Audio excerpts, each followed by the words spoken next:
Charles-André Joseph-Marie de Gaulle, figure emblématique de l'histoire française, fut un homme d'État et militaire de premier plan, à l'origine du symbole de la résistance contre le nazisme et du premier président de la Ve République. Comment ce personnage, initialement qualifié de traître au début de la Seconde Guerre mondiale, s'est-il transformé en héros national et chef d'État à la fin du conflit? Comment a-t-il triomphé des nazis, des collaborateurs et des putschistes au sein de sa propre armée, tout en échouant face à la révolte estudiantine? Voici le récit d'une vie exceptionnelle. Charles de Gaulle vit le jour le 22 novembre 1890 à Lille, au sein d'une famille bourgeoise aux racines aristocratiques. Son père, Henri de Gaulle, issu de la noblesse, exerçait la profession de professeur d'histoire et de philosophie dans une école jésuite, tandis que sa mère, Jeanne de Gaulle, née Maillot, était la fille d'un riche industriel du textile. Troisième d'une fratrie de 5 enfants, Charles grandit dans un environnement cultivé. De 1901 à 1906, il fréquenta l'école jésuite de Paris où enseignait son père, avant d'intégrer, de 1909 à 1912, le prestigieux collège militaire de Saint-Cyr. Là, il se distingua par son excellence académique et sa prestance remarquable, gagnant le surnom de « roi en exil » parmi ses camarades en raison de sa posture irréprochable et de sa fermeté de caractère. À sa sortie, promu sous-lieutenant, il rejoignit le 33e régiment d'infanterie, sous les ordres du colonel Philippe Pétain, marquant le début d'une relation qui façonnerait son destin. Dès le début de la Première Guerre mondiale en août 1914, de Gaulle se retrouva au front. Il fut blessé à 3 reprises, la dernière fois sous Verdun en 1916, où il fut laissé pour mort sur le champ de bataille, un acte qui lui valut la Légion d'honneur. Capturé par les Allemands dans un état d'inconscience, il tenta à 5 reprises de s'évader, sans succès, avant d'être libéré en 1918 à la fin des hostilités. Ces expériences inspirèrent sa première publication en 1924, La discorde chez l'ennemi, où il analysa les raisons de la défaite allemande et prôna des réformes audacieuses, comme la subordination totale des autorités militaires au gouvernement civil, des idées alors impopulaires dans les cercles militaires. De 1919 à 1921, en tant que major, il séjourna en Pologne, enseignant la tactique à l'ancienne école de la garde impériale à Rambertow, près de Varsovie. De juillet à août 1920, il participa, au sein d'une mission franco-britannique sous le commandement du général Maxime Weygand, à la guerre soviéto-polonaise de 1919 à 1921 en tant qu'instructeur de l'armée polonaise. De retour en France, Charles de Gaulle devint instructeur d'histoire au collège de Saint-Cyr. De 1922 à 1924, il perfectionna ses connaissances à l'école supérieure de guerre à Paris. Par la suite, il commanda le 19e régiment de chasseurs à pied dans la région rhénane occupée, servi comme aide de camp du vice-président du Conseil supérieur de la guerre, le maréchal Pétain, puis poursuivit sa carrière au Liban. De 1932 à 1936, il occupa le poste de secrétaire au Conseil supérieur de la défense nationale, et de 1937 à 1939, en tant que colonel, il dirigea un régiment de chars à Metz, près de la frontière allemande. Entre les deux guerres, de Gaulle se révéla un théoricien militaire visionnaire. Dans ses ouvrages Vers une armée de métier, 1934, et La France et son armée, 1938, il défendit une modernisation radicale de l'armée, plaçant les unités blindées, en coordination avec l'aviation et l'infanterie, au cœur de la stratégie. Ces idées, en décalage avec les conceptions figées du commandement militaire et les priorités politiques de l'époque, furent largement ignorées. Son indépendance d'esprit, son sens de l'honneur et son obstination à défendre ses convictions le distinguaient dans un corps d'armée conservateur, bien qu'il restât impuissant face aux décisions cruciales pour la France. Au début de la Seconde Guerre mondiale en 1939, il commanda un corps de chars de la 5e armée française, puis, en mai 1940, la 4e division cuirassée, réussissant temporairement à freiner l'avance allemande. Pour son courage face à un ennemi supérieur, il fut promu général de brigade, puis, début juin 1940, nommé sous-secrétaire d'État à la Défense. Cependant, alors que la défaite française s'annonçait inéluctable, ses chemins divergèrent radicalement de ceux de Pétain. Le 16 juin 1940, lorsque ce dernier, devenu Premier ministre, annonça des pourparlers d'armistice avec l'Allemagne nazie, de Gaulle refusa de s'y soumettre. Le 17 juin, il s'envola pour Londres à bord d'un avion britannique.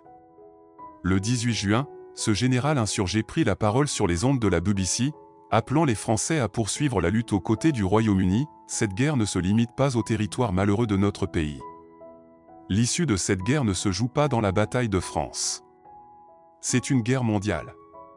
Vaincus aujourd'hui par la force mécanique, nous triompherons demain grâce à une force mécanique supérieure. Le destin du monde en dépend. En représailles, le général Maxime Weygand, ministre de la Défense sous Pétain et ancien supérieur de Gaulle, organisa un tribunal militaire qui, en août 1940, le condamna à mort par contumace pour trahison. Soutenu par les Alliés, qui le reconnurent comme chef de tous les Français libres, de Gaulle fonda le mouvement France libre, rebaptisé France combattante en 1942, pour combattre les nazis et le gouvernement collaborationniste de Pétain, connu sous le nom de régime de Vichy. D'ici 1942, ce mouvement comptait 70 000 combattants, qui s'illustrèrent en Afrique du Nord contre les forces germano-italiennes. De Gaulle mobilisa toutes ses ressources pour développer la résistance et unifier ses réseaux, tant en France qu'à l'étranger. En juin 1943, après le débarquement anglo-américain en Afrique du Nord, le Comité français de libération nationale, CFLN, fut établi à Alger, qu'il dirigea seul à partir de novembre 1943. En juin 1944, après le débarquement de Normandie, le CFLN, sous sa conduite, se proclama gouvernement provisoire de la République française. Grâce à sa ténacité et son talent diplomatique, il convainquit les Alliés d'abandonner l'idée d'une administration d'occupation dirigée par le général américain Dwight Eisenhower, obtenant la reconnaissance du gouvernement provisoire comme seule autorité légitime. Son slogan intérieur, ordre, loi et justice, et son ambition extérieure, la grandeur de la France, guidèrent ses actions. Après la capitulation de l'Allemagne en mai 1945, la France, grâce à ses efforts, retrouva un statut de grande puissance aux côtés de l'URSS, des États-Unis et du Royaume-Uni, obtenant une zone d'occupation en Allemagne et un siège permanent au Conseil de sécurité de l'ONU. En janvier 1946, des désaccords insurmontables avec les partis de gauche, notamment les communistes, sur les questions internes poussèrent de Gaulle à démissionner. Il s'opposait farouchement à la constitution de la 4e République, qui limitait les pouvoirs présidentiels au profit d'un parlement dominant. En 1947, il créa le Rassemblement du peuple français, RPF, visant à réviser la Constitution pour instaurer un régime présidentiel et restaurer le prestige international de la France. Ces idées, cependant, ne séduisirent pas une société épuisée et divisée par la guerre. Refusant toute prise de pouvoir par la force, comme certains le suggéraient, il dissout le RPF en 1953 après son échec aux élections municipales et se retira de la politique. En mai 1958, une grave crise politique déclenchée par un putsch militaire en Algérie incita le président René Coty et la majorité des députés à rappeler de Gaulle. Profitant de ce chaos, il négocia avec le Parlement la formation d'un gouvernement à ces conditions. Le 1er juin 1958, l'Assemblée nationale valida son gouvernement, et en septembre, une nouvelle constitution renforçant les prérogatives présidentielles fut adoptée, marquant la fin de la 4e République et la naissance de la 5e, toujours en vigueur. Le 21 décembre 1958, il fut élu président par un collège électoral composé de députés. Ses premières années furent consacrées à consolider la 5e République, à stabiliser l'économie et à résoudre la question algérienne. Malgré les mutineries militaires en Algérie au début des années 1960 et les multiples attentats contre sa vie, il maintint un cap vers l'autodétermination de l'Algérie, concrétisé par les accords d'Évian en 1962.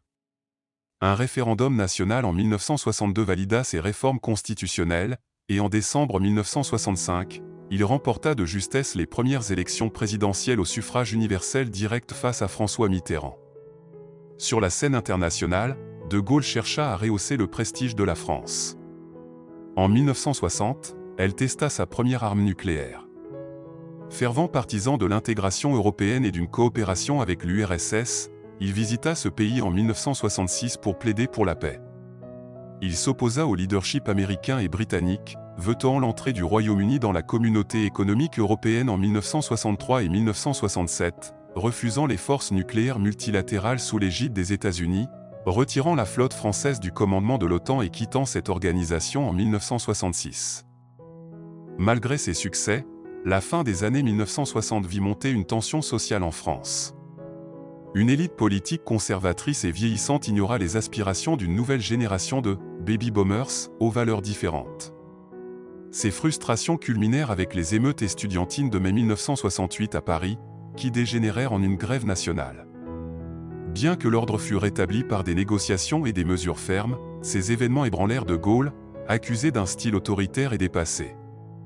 Le 28 avril 1969, après l'échec d'un référendum sur la réforme du Sénat et le découpage administratif, il démissionna. Le 9 novembre 1970, à quelques jours de ses 80 ans, il succomba à une rupture d'anévrisme et fut enterré, selon ses vœux, dans le cimetière rural près de son domaine de Colombey-les-Deux-Églises. Marié depuis 1921 à Yvonne Vendroux, qui lui survécut 9 ans et repose à ses côtés, de Gaulle eut 3 enfants, Philippe, Élisabeth et Anne. Cette dernière, atteinte du syndrome de Down, mourut à 20 ans. Profondément marqué, il devint parrain d'une fondation soutenant les enfants atteints de ce handicap. Bien que la société française ait évolué depuis de Gaulle, son influence, dite gaullisme, perdure comme une vision et une stratégie étrangère valorisant la souveraineté nationale. Même les partis d'extrême gauche et d'extrême droite, autrefois ses opposants, s'inspirent de ses idées sur l'indépendance face aux États-Unis, à l'OTAN et à l'UE. Ces 17 années à la tête de l'État, marquées par des défis et des triomphes, ont consolidé la place de la France parmi les grandes puissances. Symbole de la résistance, de la victoire et de l'unité, Charles de Gaulle reste une figure consensuelle en France.